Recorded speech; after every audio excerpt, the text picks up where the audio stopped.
ఈ ఫ్లాట్ వచ్చేసి ఆగ్నేయం బ్లాక్ ఇల్లు. ఇది ఈస్ట్, ఇది ఇటు వచ్చి నార్త్, ఇటు వచ్చేసి సౌత్, ఇటు వచ్చేసి వెస్ట్.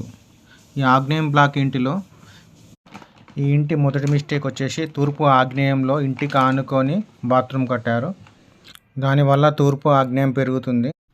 ఈ ఇంటికి ప్రహారీ గోడ దక్షిణ నైరుతి, పశ్చిమ నైరుతి పెరిగి ఉంది. అది రెండో మిస్టేక్. ఈ ఇంటికి తూర్పు సైడ్ ప్రహారీ కూడా కట్టనే లేదు. దానివల్ల ఈ ఇంట్లో వారు ఎక్కువగా తూర్పు ఆగ్నేయం ద్వారానే ఇంట్లోకి ప్రవేశిస్తున్నారు. అందువల్ల ఇంట్లో ఉన్న వారికి హెల్త్ ఇష్యూస్, చిన్న చిన్న యాక్సిడెంట్లు ఎక్కువగా జరుగుతూ ఉంటాయి. ఆర్థికంగా కూడా చాలా ఇబ్బందులు ఉంటాయి. ఇలాంటి ఇల్లు ఉన్నవారు ముఖ్యంగా తూర్పు ప్రహారీ గోడ కట్టుకొని తూర్పు ఈశాన్యం ద్వారా ఇంట్లోకి ప్రవేశిస్తే అప్పుడు వారికి ఉచ్చస్థానంలో నడకలు ఏర్పడి ఇలాంటి ప్రాబ్లం తగ్గుతాయి.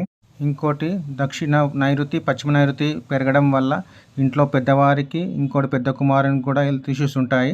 ఇవి కూడా సరి చేసుకుంటే ఆ ప్రాబ్లం కూడా తీరిపోతుంది.